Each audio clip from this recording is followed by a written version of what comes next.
네, 여러분 반갑습니다. 오늘은 부처님 상담부 강론 7번째 공부하는 날입니다. 오늘은 부처님의 상담을 하는 방법 중에서 내담자, 즉 그당치로 봤을 때는 제자들이죠. 제자들이나 그리고 상담을 요구하는 많은 사람들에게 다가가는 방법에 대해서 공부를 합니다. 오늘은 그 접근법 어떻게 되어 있는가에 대해서 살펴보도록 하겠습니다. 먼저 같이 화면을 보도록 하겠습니다.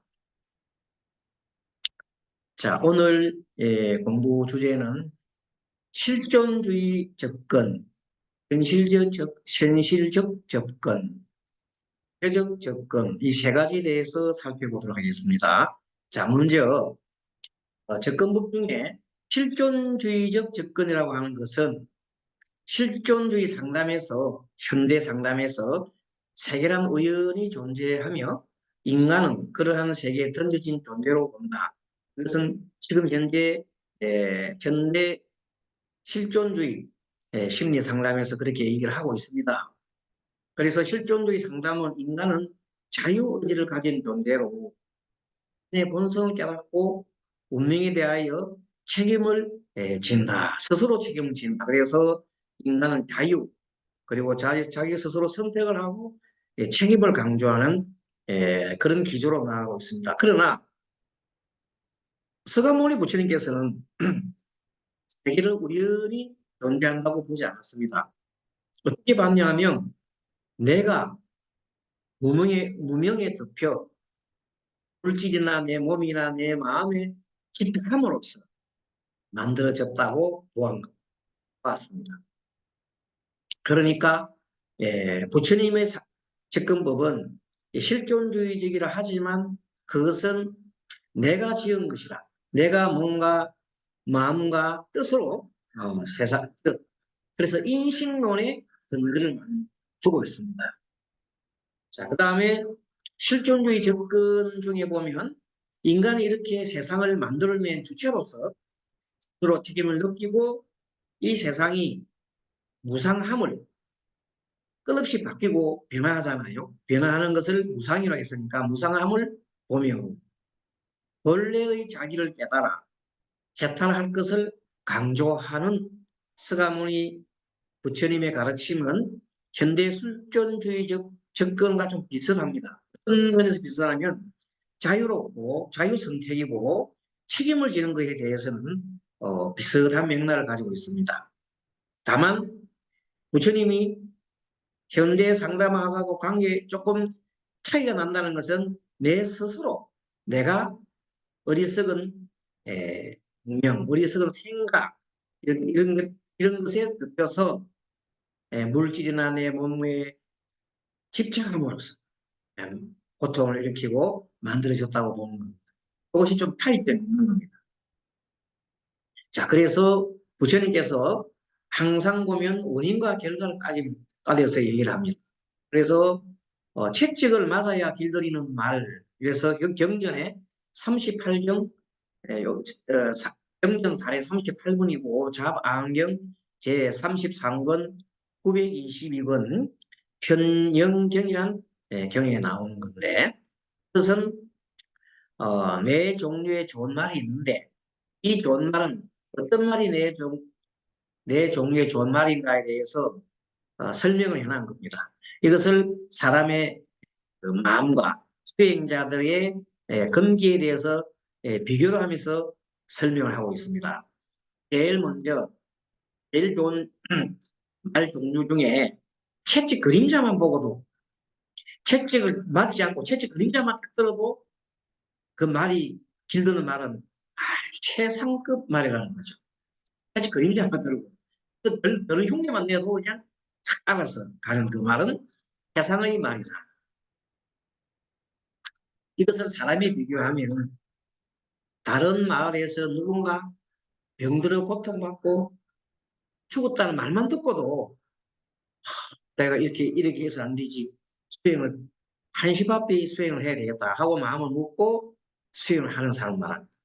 그런 사람은 바로 실제 내가 병이 들거나 죽거나 하지 않았음에도 불구하고 바로 이렇게 채찍 그림자만 들고 어, 채찍 그림자만 보고도 달려가는 길들여지는 좋은 말과 같다는 비교를 한 거죠.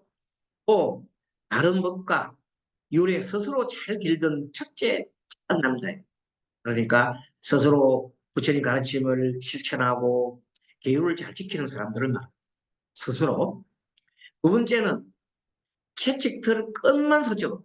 채찍을 들긴 들려면 살짝, 살짝 하기 몸에 살짝, 스쳐만 가는데도 말이 놀래가지고 막 달려갑니다. 이런 것은 뭐냐면, 다른 말에서 누군가가 병들어 고통받거나 죽는 고통을 겪는 것을 보고, 아까는 죽었다는 말을 들었지만, 이번에는 스스로 봤어. 고통 들고 병들어 누워 있는 걸 보고, 고통 겪는 걸 보고, 나는 이렇게 해서 안 되겠다 해서 바른 생각에 의지해서 수행을 하는 사람을 말하는데, 이것은 다른 법과 유래 스스로 잘 길든 둘째 착한 남자에 비교했죠. 스스로 이제 율도 지키고 법도 실천하는 둘째 착한 남자를 말합니다. 자, 이런 식으로 1, 2, 3, 4 이렇게 나가고 있습니다. 그러면 세 번째, 네 번째 경절에 대해서는 한번 우리가 다시 한번 살펴보도록 하겠습니다. 자, 그러면 채찍을 맞아야 하는 길드는 말에 대해서 책을 한번 보겠습니다. 그럼 잠깐 공유 중지를 하고 다시 화면 공유를 해서 책을 한번 보겠습니다. 자, 책. 여러분들 가지고 있는 책입표 교재가 73쪽입니다. 거기에 보면은 73쪽에 접근법에 대해서 실존주의적 접근 중에 채찍에 대한 걸 볼까요? 쭉 보기 여기 74페이지는 겁니다. 자, 상담 내용이 74페이지에 있는 아래에서 두 번째, 스가모니는 제자들에게 세상에는 네 종류의 좋은 말이 있다는 비유로 진리를 참고하게 되는 계기와 때가 사람마다 각각 다름을 설명을 하고 있습니다. 아까 설명된 대로 네 가지 종류 좋은 말 중에 1번, 2번을 설명드렸고, 세 번째, 채찍을 맞고, 이제 채찍을 맞았어. 채찍을 맞고 곧 길들여지는 좋은 말. 좋은 것이나 친한 사람이 병들어 이제 고통받는 걸 봐한 겁니다. 그래서 죽었다는 말을 듣고는 두려워서 바른 생각에 의지하는 사람을 말하고, 거룩한 법과 유래 스스로 잘 길든 세제 남자지요. 이 정도만 해도 채찍을 조금 막았잖아요. 그 네 번째는 채찍을 맞아 살이 터져야 돼. 뼈까지 다쳐야 그때 길드는 좋은 말이 있어요. 이제 자신이 늙고 자신이 병들고 자신이 죽어봐야 죽는 고통을 느껴봐야 비로소 바른 생각이 든다 하는 사람. 조금은 어리석습니까? 그래도 거룩한 법과 유래 스스로 길든 넷째 남자 어쨌든 간에 살이 찢어지고 뼈가 부서지면서 길이 든 거죠. 길 든 거면 어딥니까? 그래서 이렇게 네 가지 종류의 말이 있고 이렇게 네 가지 종류의 수행자들이 있다는 것을 이어서 얘기를 하고 있습니다. 자, 그래서 결국 뭐냐면 여기서 부처님께서 말씀하고 있는 것은 실존주의적이라는 것은 실제 체험을 통해서 터득을 하는 그런 것을 부처님께서 말씀해 주는 겁니다. 그러니까 아주 그냥 실사례로 들어서 딱 이해하니까 아주 정말로 리얼하잖아요. 자, 그래서 부처님께서는 그런 것을 항상 강조해 하셨었고, 어떤 사람은 실존주의 상담에서는 세계는 우연히 존재하며 인간은 그러한 세계에 던져진 존재라고 봤지만, 실존주의 상담은 인간에 대한 자유의지와 그리고 책임과 선택을 강조했습니다. 그러나 부처님께서는 세계는 우연히 존재하는 건 아니고 반드시 원인이 있고 조건이 있고 거기에 따라서 결과가 만들어진다고 했어요. 그 원인은 뭐냐면 자신의 우리 인간의 무명 어리석은 생각 때문이다. 그것을 거기서부터 시작됐다. 그것도 하나의 실존이지고 실제 있는 겁니다. 여기서 부처님께서는 세 가지 세상에 그릇되는 견해가 있다고 했습니다. 세상에 세 가지 그릇된 견해, 실존에 의하지 않은 겁니다. 어떤 거냐면 이 세상의 모든 것은 하늘의 뜻이다. 이거는 실존이 아닙니다. 하늘 뜻이라고 생각하는 인간의 생각입니다. 이렇게 인간의 생각에 의해서 하늘 뜻이라고 하면서 그러면 인간이 만약에 모든 것은 하늘의 뜻이라고 한다면은 하늘의 뜻 중에 모든 것이 모든 것. 자, 모든 것 중에는 사람을 살상시키고 강간하고 도둑질하고 나쁜 것이 많단 말이지. 그것도 모든 것이 들어가잖아요. 그 모든 것도 하늘의 뜻이다. 그렇게 하는 것은 이치 맞지 않습니다.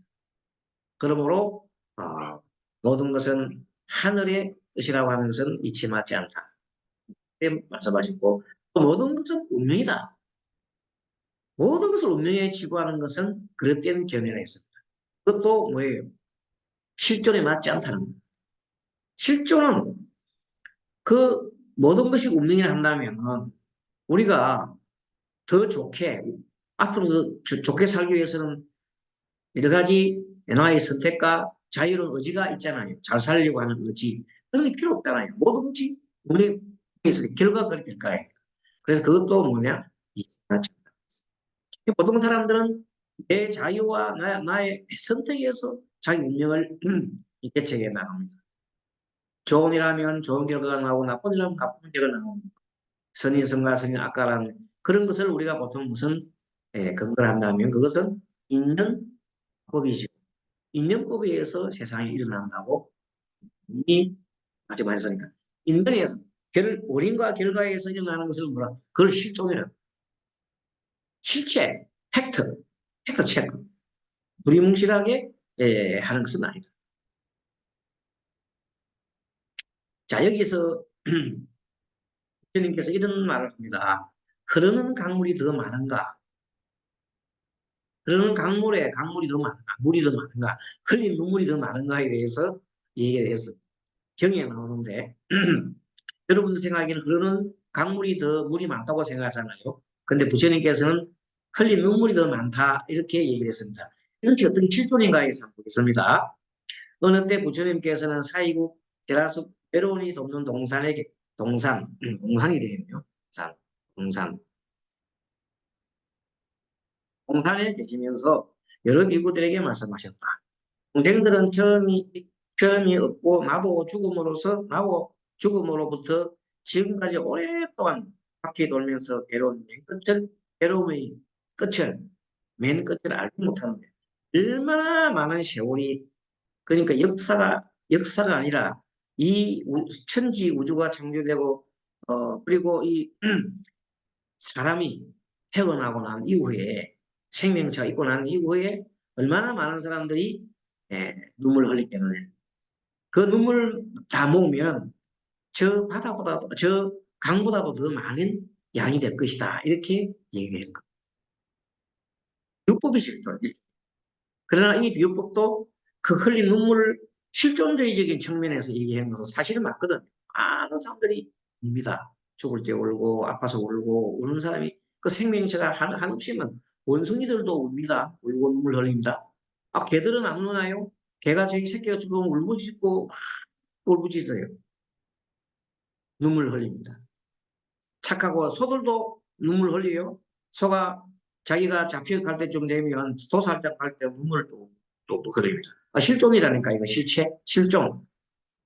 그래서 저희들이 세동께서 말씀하신 것을 이해한 것 같다면 주님께서 하신 말씀을 저희들 잘 보면 저희들이 과거 오랫동안 나고 죽음의 바퀴 그러니까 지금 이 세상뿐만 아니고 세세생생 윤회하면서 돌면서 윤회의 바퀴를 돌면서 나왔던 그 고통의 눈물만 모으면은 강가의 눈물 강가가 아니라 강가강입니다. 강가강 겐지스강 겐지즈 강이라 하면 되겠습니다. 렌지즈 강의 흐르는 물과 내지 저 큰 바닷물보다도 더 많나요. 그렇게 했대 표현하니까 부처님께서 착하고 착하다 너희들이 과거 오랫동안 나고 죽음의 바퀴를 돌면서 흘린 눈물은 수치 많아서 그 강가에 흐르는데 네 가지 큰 바닷물이 있는데 그 바닷물 사이가 아니다. 무슨 까닭인가? 너희들이 과거 오랫동안 부모, 형제, 자매, 친척, 친구들을 잃고 또 재물을 잃어서 흘린 눈물, 고통의 눈물이 얼마나 많았냐 이거지. 이 생이 아니라 세세성이 되어온 그 모든 생명체들의 눈물을 다 모으면 저 바다의 물보다 더 많다. 또 너희들이 과거 오랫동안 묘지에 버려졌을 때나 지옥, 축생, 악의로 태어나 보름과 피를 흘렸다. 이구들이여 너희들이 지금이 없는 나고 죽음으로부터 과거 오랫동안 바퀴를 돌면서 윤회를 돌면서 그 몸에서 흘린 피눈물 매우 많아 한량이 없느니라. 이렇게 해서 상당히 실존주의적인 측면에서 이렇게 설포를 하고 있는 것. 두 번째 경전은 택책을 맞아야 길드는 말. 이것도 모동식 인과관계지. 인과관계. 인과관계가 없는 건 아닙니다. 인연관계로서 일어난다. 이런 얘기예요. 자, 이렇게 해서 처음에는 실존적 접근이고 두 번째는 현실적 접근입니다. 현실적 접근에 대해서 조금 더 알아보겠습니다. 자, 그러면 잠깐 공유 중지를 하고 다시 접근부 쪽에 현실적 접근에 대해서 알아보겠습니다. 현실적 접근이란 상담에서 내담자가 도달하기 어려운 이상향을 제시하거나 이상적인 방법을 정하는 것이 아니라 그렇지 이상적인 그냥 사람이 도달할 수 없는 이상적인 것을 제시하는 게 아니라 현실적 접근이라는 실제 생활에 이익이 되는 것. 이런 가능한 방법을 제시하는 이런 것을 현실적 접근이라 하는데 부처님께서는 정말 이 제가 신자들을 위해서 속과 생활을 알뜰하게 하면서도 깨달음에 이르는 정말 현실적인 방법, 구체적인 제시를 해주고 있습니다. 위험한 곳으로 떠나는 제자들에게는 그곳에 대해서 대처할 방도를 미리 대비를 하게 해주시고 실제 생활에 부딪힐 만한 일에 대해서는 현실적으로 대처할 수 있는 방법을 구체적으로 알려주고 있습니다. 부처님께서는 굉장히 자상하시면서 현실적으로 그 일들을 알려주고 있습니다. 또 출가 수행자에게 수행 정진 방법을 수행 정진을 할 때 쓸데없이 고행만 일삼지 않도록 하고 현실적인 방법을 택하도록 조언을 해줬습니다. 그리고 죽은 후에 일에 관심 갖기보다는 현실 여기 현실의 변내 고통을 벗어나는 길에 대해서 관심을 갖도록 했습니다. 현대 사람들이 살아가고 있는 방법을 분석하여 현실적인 판단력을 기르게 하고 과거나 미래가 아닌 다시 말하면 현재 지금 여기를 강조했으며 속과의 현실적인 문제를 해결한 뒤에야 출가를 하도록 하겠습니다. 속과의 현실적인 문제가 남아있으면 출가를 허락을 받지 않습니다. 그걸 해결하고 오너라고 얘기해요. 이렇게 서가모니 부처님은 이상적이고 비현실적인 세계 또는 과거나 미래, 현재, 지금의 여기를 중요시 하였습니다. 과거나 미래보다 비현실적인 세계보다 현실을 직시하고 현실의 괴로움에서 벗어나는 길을 제시하는 데 전력을 다했습니다. 그래서 부처님은 여기에 고통이 있으니 여기 고통을 보라. 여기 고통이 있다는 것은 이 고통을 보라고 내놓은 것이다. 이 고통에 직면하라 하고 얘기를 합니다. 이 고통이 왜 왔느냐? 이것은 그대들의 집착과 가래, 나에 대한 생각, 나에 대한 생각과 그리고 내 것에 대한 집착과 가래 때문에 그걸 놓지 못하는 것 때문에 고통이 왔다. 이렇게 분명하게 현실적인 접근으로 원인과 결과를 통해서 항상 말씀하셨습니다. 두리뭉실한 건 없습니다. 부처님은 반드시 원인과 결과를 가지고 말씀합니다. 그리고 이제 속가에서 출가 수행자가 아닌 일반 속인들이 속가에서 편안하고 즐겁게 살아가는 방법에 대해서 말씀하셨습니다. 경전 암경전 제4권 11권의 울가가경이라는 경에 보면 세존이시여 속인이 집에 있어서 몇 가지 방법을 행해야 현재에서 편안하고 현재에 들어올 수 있겠나이까 하고 부처님께서 했더니 부처님께서 바라문에 말씀하셨어요. 속인이 집에 있으면서 현재 편안하고 미래 과거가 아닙니다. 미래는 과거가 아니고 과거 미래 아니고 현재 편안하고 현재 즐거울 수 있으려면 네 가지 법이 있다고 했어요. 어떤 것이 네 가지인가 항상 이렇게 주님께서 말씀하시고 이른바 첫째 방편을 완전히 갖추고 속인이 집에 있으면서 편안하고 현재에 즐거울 수 있는 방법 네 가지 첫째 방편을 완전히 갖추고 두 번째 살림을 잘 보호하고 세 번째 착한 것을 사귀고 네 번째는 바른 생활을 경영하는 것이다. 이렇게 주님께서 말씀하셨습니다. 그러면은 그러면 여기에 대해서 경전을 좀 살펴보도록 하겠습니다. 잠깐 공유를 준비하고 다시 책을 보도록 하겠습니다. 자, 책에 보면 여러분 책에 97페이지죠. 아까 저게 설명행되어서 이렇게 설명합니다. 책에 보십시오. 부처님께서 바라문에 말씀하셨다. 속인이 집에 있으면서 현재에서 편안하고 현재에서 즐거울 수 있으려면 네 가지 법이 있다. 어떤 것이 네 가지 있는가 하고 이른바 아까 네 가지 설명했죠. 하나하나 설명을 들어가겠습니다. 자, 첫째, 어떤 것이 방편을 완전히 갖추는 것인가에 대해서는 이른바 착한 남자가 여러 가지 직업으로서 스스로 생활을 경영하는 것이니 곧 농사를 짓고 장사를 하며 혹은 임금을 속이고 혹은 글씨나 글샘, 그림으로서 이것저것 직업에서 꾸준히 힘쓰고 수행하는 것입니다. 그러니까 방편을 완전히 갖추는 것은 직업을 가져가는 것이죠. 농사를 짓건 장사를 하건 임금을 섬기는 공무원이 되든 아니면은 관리가 되든 아니면은 뭐 글씨를 쓰는 글씨라든지 셈이라든지 그림을 그리는 이런 화가가 된다든지 어쨌든 직업을 가지는 겁니다. 직업을 가지면서 꾸준히 직업을 갖고 꾸준히 수행을 하라. 첫째 방편이고 두 번째는 어떤 것이 살림을 잘 보호하는 것인가 했더니 착한 남자가 가진 돈이나 곡식은 모두 방편으로 얻은 것으로서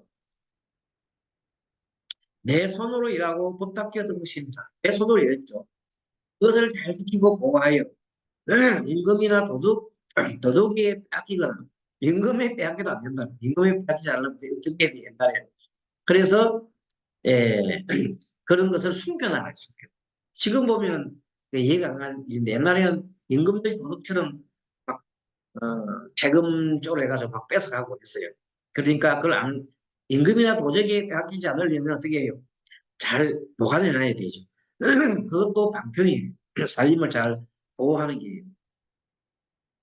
그래서 비가 와서 물에 떠내려가지 않거나 불에 태우지 않게 하고 잘 예, 잘 지키되 잘 지키지 않는 자에게 잃어버리거나 잘 지키지 않는 자 빼앗아가는 거죠. 빼앗아 지키거나 살아가지 않는 자에게 빼앗기거나 예, 잘 지키지 않는 자 막 쓰는 아들같이 아들 중에 막 쓰는 사람 그런 사람이겠네요. 살아가지 않는 자에게 빼앗기거나 여러 가지 예, 재해에 없어지지 않게 하는 것이다. 이것을 착한 남자가 살림을 잘 보호하는 것이다. 그러니까 자기가 벌은 이렇게 방편으로 직업을 가지고 돈 버린 것을 잘 관리를 하라, 잘 보관을 하라 이 말입니다. 그것이 착한 남자가 방편으로서 잘 갖추리고 세 번째는 어떤 것이 착한 법과 상인 것인가? 법것을 상이라는 것이죠. 만약 어떤 남자가 착한 남자가 있어 그 법도에 어긋나지 않고 방탕하지 않으면 허상하지 않고 음흉하지 않으면 그러한 착한 것을 나는 편안하게 한다.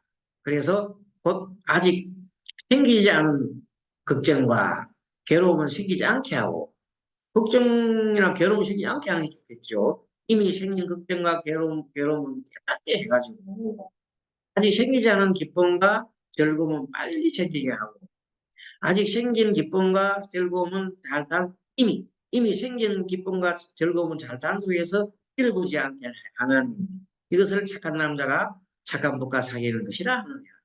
이 말이 조금은 이렇게 설명하면 되겠습니다. 어쨌든 네 가지 법인데 현재 내가 착한 일을 하고 있으면 계속 착한 일을 할 수 있게끔 유지하라는 거예요.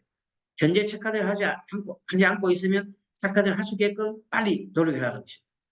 현재 악한 일을 하고 있으면 빨리 그 악한 일을 버리라는 것이죠. 현재 악한 일을 하고 있지 않으면 미래에 악한 일이 생기지 않게끔 하라는 것입니다. 이것이 사변근이라는 거죠. 네 가지죠. 자, 네 번째 어떤 것이 바른 생활을 격려하는 것인가에 대해서는 이른바 착한 남자는 그가 가진 재물은 지출과 수입을 맞추어 봐가지고 빠짐없이 해야 되는 거예요. 수입이 많고 지출이 적게 해야 하며 지출이 많고 수입이 적게 하면 안 된다. 그럼 지출이 많고 수입이 적으면 가난해지지요.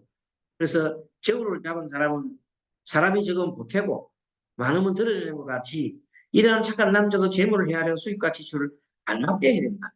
너무 많이 쌓아놔가지고 쓸 때 안 쓰고 있으면 그것도 안 된다.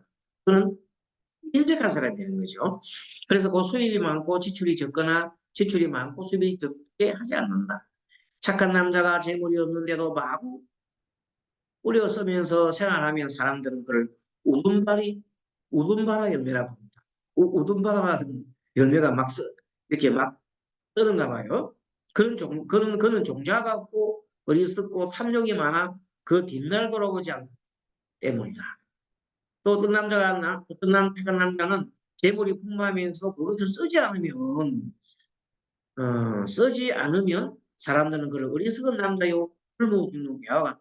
자기가 아무리 많이 있어도 만약에 이거 갖고 있는데도 안 먹고 있으면 굶어 죽자. 그래서 그건 어리석다. 그러므로 착한 남자는 가진 재물을 잘 헤아려 수입과 지출을 알맞게 골고루 해놓고 물론 미래를 위해서 저축을 하긴 해야죠. 이것이 바른 생활을 경영하는 것이니라. 이와 같이 바라무니어 네 가지 법을 성취하면 현재 편안하고 현재 적응. 이게 무슨 말인가 하면 현재 편안하고 현재 즐겁게 하기 위해서는 네 가지 그 방편 지급도 가지고 그 다음에 재물을 잃지 않게 하고 그 다음에 수입과 지출을 딱 맞추고 좋은 것을 갖고 이런 것을 해야 된다는 것을 배워야 되는 겁니다. 바라보는 부처님께 여쭈었다. 세존에서 집에 있는 사람은 몇 가지 법이 있어야 집에 있는 사람 몇 가지 법이 있어야 구세에 편안하고 구세에 즐겁겠나이까 물었어요. 그랬더니 부처님께서 집에 있는 사람은 네 가지 법이 있어야 구세에 편안하고 구세에 즐겁게 될 것이다. 어떤 것이 네 가지인가 그랬습니다. 어떤 것이 네 가지인가? 이런 어떤 것이 믿음을 완전히 갖춘 것인가 하면서 이른바 착한 남자는 열애한테서 믿고 공경하는 마음을 얻어 믿음의 근본을 세운다. 그것은 모든 하늘이나 악마법 그리고 그 밖의 세상 사람의 법과 같이 무너지는 것이 아니니 이것을 착한 남자가 믿음을 완전히 갖추는 것이라 하나. 지금 우리가 하고 있는 것은 암경에 나오는 내용으로서 집에 있는 사람이 네 가지 법을 가지면 구세에 편안하고 구세에 적게 되는 것인가에 대해서 부처님께서 말씀합니다. 처음에 하는 것은 첫째 열의를 공경하는 거죠. 믿고 공경하는 마음을 내라는 거죠. 둘째는 뭐냐면 계율. 어떤 것이 계율을 완전히 갖추는 것인가 해가지고 계율을 잘 지키라는 것입니다. 이른바 착한 남자는 살생하지 않고 도둑질을 하지 않고 업행하지 않고 거짓말하지 않고 술을 마시지 않는 즉 5계를 지키는 것이요. 이것을 계를 완전히 갖춘 것이라 한다. 또 세 번째 어떤 것이 보시를 완전히 갖춘 것인가 했더니 이른바 착한 남자는 더러운 마음을 떠나 집에 있으면서 해탈의 보시를 행하되 항상 자기 손으로 주며 버리는 공부를 즐겨 자꾸 버리는 연습을 한단 말이야.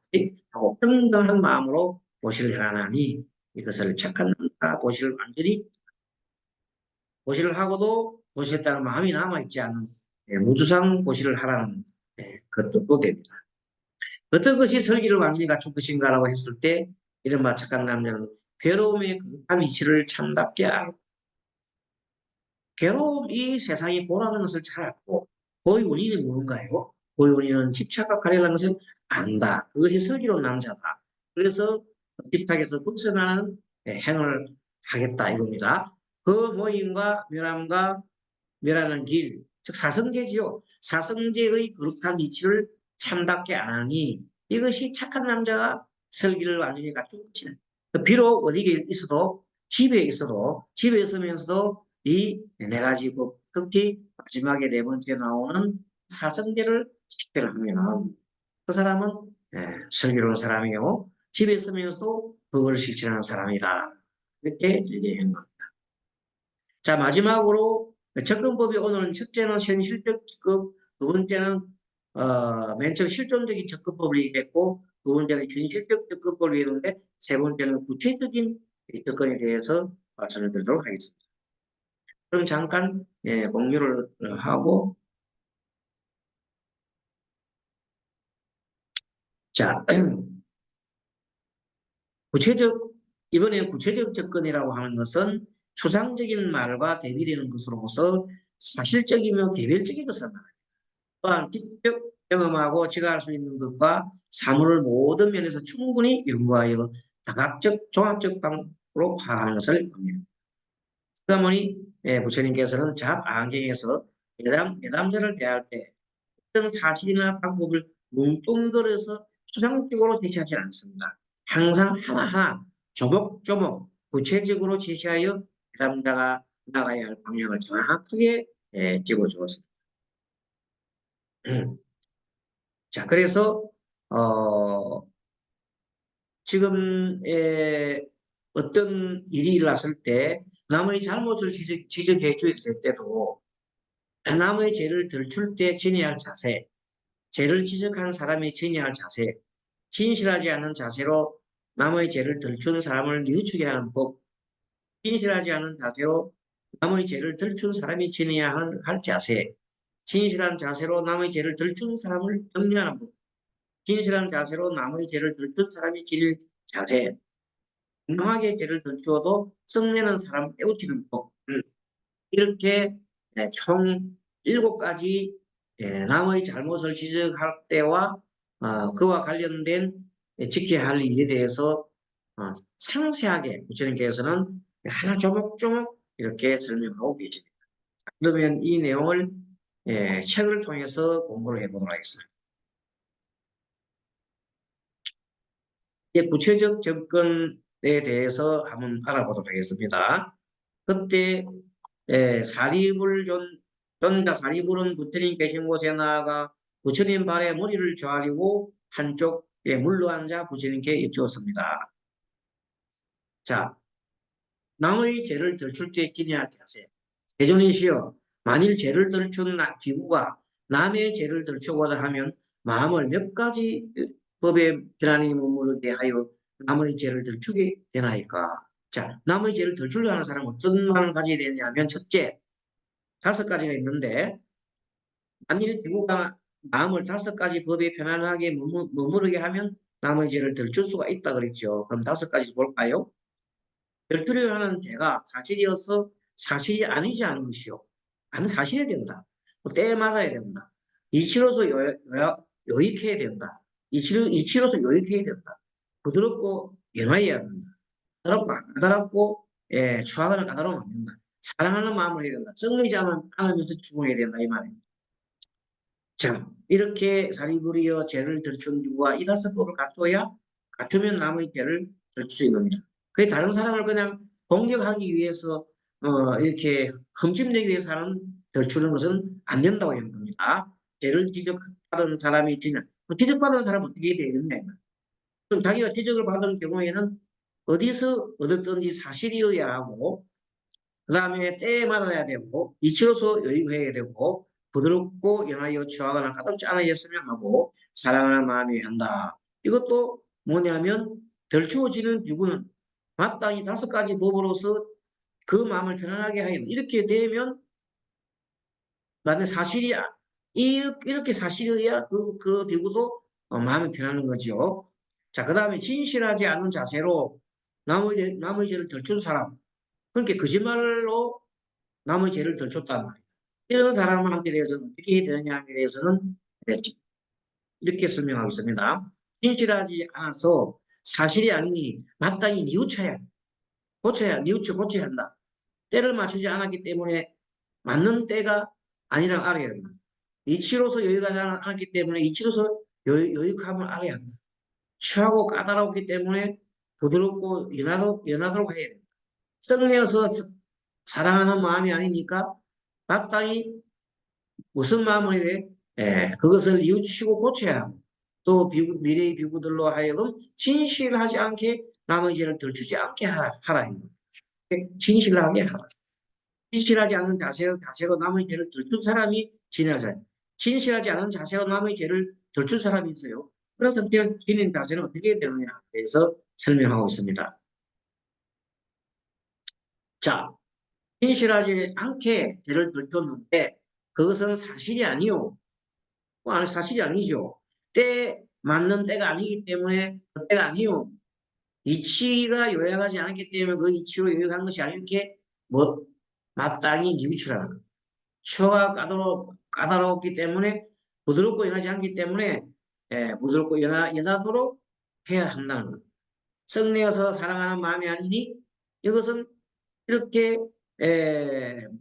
참된 마음이 아니기 때문에 이것은 진실하지 않은 것이기 때문에 뉘우쳐야 한다는 것. 진실한 자세로 남의 죄를 덜준 사람 격려하는 것. 또 이렇게 진실한 데서 남의 죄를 덜준 사람들한테 격려하는 거 있어요. 이런 사람들은 엄청나게 많은 그걸 당하잖아요. 공격을 당하잖아요. 그래서 진실하게 죄를 덜줘도 사실이 아닌 것이 아닙니다. 진실을 다쳤다 이거죠. 죄를 덜줬다. 때에 맞았고 이치에 요익했고 부드럽고 연하고 사랑하는 마음이기 때문에 이런 사람들한테는 이런 사리부려 진실하게 죄를 들은 이후에게는 마땅히 5가지 법으로서 요익하게 하면 변하고 뉘우치지 않게 해야 해요. 이것도 변하게 하면 이것을 변하게 하면 잘못된 것을 잘못되게 했다는 것을 그걸 변하게 하면 안 된다는 것입니다. 이렇게 좀 설명을 했는데 여러분들 자세히 한번 다시 살펴보면 되겠습니다. 진실한 자세로 남의 죄를 덜준 사람이 지내야 자세. 진실한 자세로 남의 죄를 덜준 사람이 있어요. 그런 사람은 어떤 마음을 계속 가져야 되느냐는 것을 설명해놨습니다. 참 상세하게 해놨습니다. 진실하지 않은 것이 아니니 너는 그 자세를 변치 않아야 한다. 그 자세 자꾸 바꾸면 안 돼. 진실한 것이 진실하지 않게 얘기해놓고 마음을 바꾸면 안 된다. 그런 이치로 때에 맞는 것이고 이치에 요익한 것이고 부들고 연한 것이고 사랑하는 마음이기 때문에 이런 마음을 변치 말라고 하신 것. 또 정당하게 죄를 져추어도 썩내는 사람이 있습니다. 그런 사람한테 어떻게 해야 되느냐.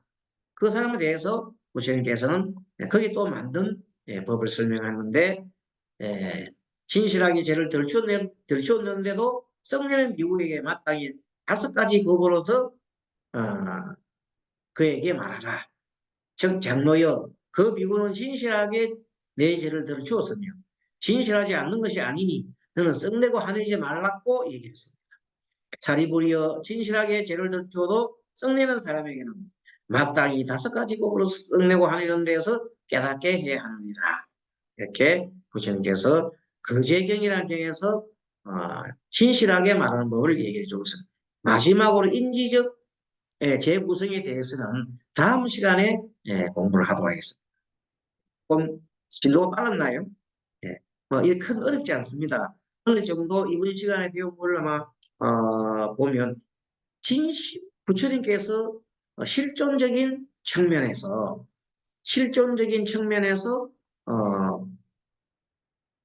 들어갔지요.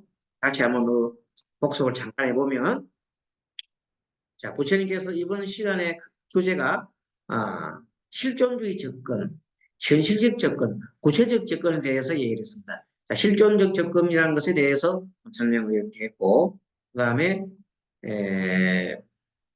현실적 접근을 해서 여기에 대해서 아마 여러분들이 강의 내용을 한번 쭉 살펴보시기 바랍니다. 그다음 마지막으로 구체적 접근. 질문실이 한 게 아니라 사실 그대로 팩트를 체크해서 해 나가는 뭘 말합니다. 이렇게 해서 부처님께서는 정말로 원인과 결과를 분명하게 갈라놓고 하나하나 설법을 해가는 것이 특징입니다. 이것을 우리도 잘 받아들여 가지고 어떤 설법을 할 때 논리적 이시에 맞게 처음도 좋고 중간도 좋고 끝도 좋은 업무를 하는 것이 좋겠습니다. 자, 오늘 여기까지 공부하고 다음 시간에 또 뵙도록 하겠습니다. 여러분 수고하셨습니다. 감사합니다. 마반대바람이